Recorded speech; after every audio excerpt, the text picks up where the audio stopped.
บายดีทุกคนวันนี้เราสิพาทุกคนไปกินเลี้ยงสร้างสรรค์พี่น้องอยู่โซนสกายวิวเนาะพี่น้องเดี๋ยวก็เฮาก็สิได้ปิดห้านตัดผมพี่น้องเลยเนาะประมาณวังครึ่งมื้อบ่แล้วพี่น้องเลยเพื่อแล้วงานเนาะไปกินเลี้ยงสร้างสรรค์น้ำหมู่พี่น้องอยู่โซนสกายวิวเนาะพี่น้องเพราะว่าจังได๋ก็อยากพี่น้องเฮาไปเบิ่งบรรยากาศอยู่ที่โซนสกายวิวเนาะพี่น้องสิเป็นจังได๋ไปเบิ่งนำกันเด้อทุกคนเด้อแม่ตายเด้อพี่น้องเด้อ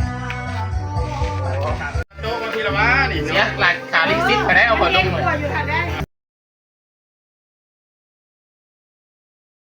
ไอ้ผมอย่าปากตอนนี้เพิ่นกินคำใหญ่ได้พี่น้องเขาเนาะ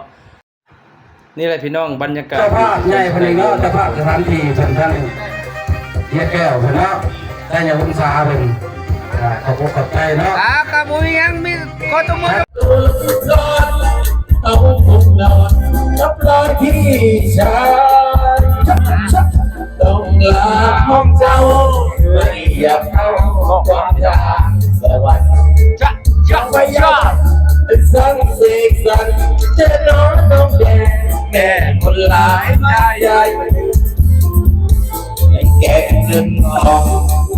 เช้าที่นี้เอาแม่น้องรอละเจ้าของละลายเกินพอเชี่ยวเพลงที่การใส่คอมันจะเพลงเอาตาพวกทางเพลงเลยมาจบเด้อด้วยร้องอีกไหนหายไปเลยไม่ทำไม่ยอดเลยอยากกินทานหรือว่าเกียรติสั่งแก่นนักร้องนั่นละดีรับรองผมมีผิดหวังย่านแต่เดินนางน้องเจ้าอย่าลวงอันนี้กันห้องสมัครลิ้นเนาะดูครับอันนี้ก็คือเจ้าของสวนเด้อสวนสกายวิวเอามันกระดูกประสานดีด้านล่างเชิญที่ล่างเขาเดินทางอันนี้เจ้าของห้องสีใหญ่เนาะสามเหลี่ยมบ้านมันเป็นคนไทยงานไทยยุ่งยากเจ้าเนี่ยเขาอยู่แล้วเห็นพวนแล้วก็ใจอ่อนมันอันนี้คือเลี้ยวมาอยู่แล้วมาทุกคนกินช่วยจุเนี่ยตัวพี่น้องเลยฝากเลยเนี่ยว่าเนี่ยมาเลยเด้อเนี่ยปลากำลังมันอันนี้มึงเปิดวิดีโอเลยดิโอ้ถ่ายดิมาพี่น้องมีหนังนี่นี่มันเลยมาโอ้ตัวหมดเลยตัวแบบก้อย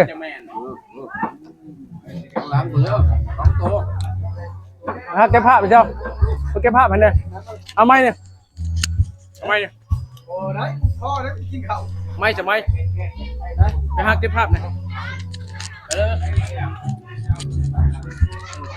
ใช่บนนี้มึงถือเอาก็ได้มึงทำเขาก็ได้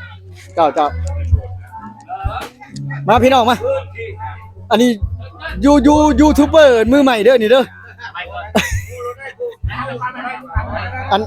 อันแบะพี่น้องแบะยูทูบเบอร์มือใหม่เด้อนี่อันนี้ดีเจไปตำนาซายเขา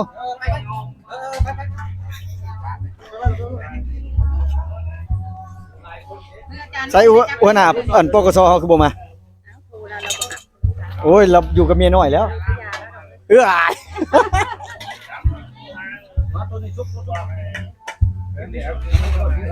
ตัวชุกเอาไปบนหมดชิดเนี่ยเด้อเห็นรถ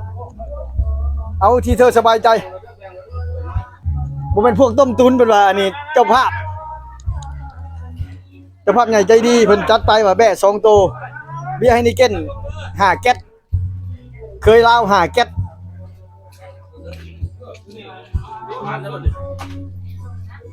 ได้เลยเชียว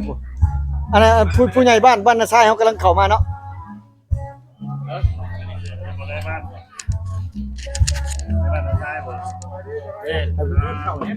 สวัสดี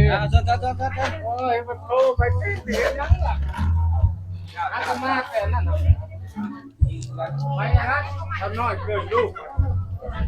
เ เอาไปฮอดสวรรค์แบบจะเป็นหมอบ่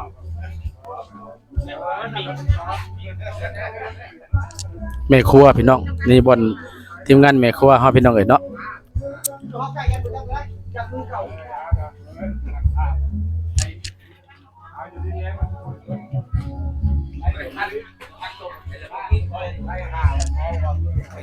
ได้ผู้หญิงผู้ชายดอกผู้หญิงจ้า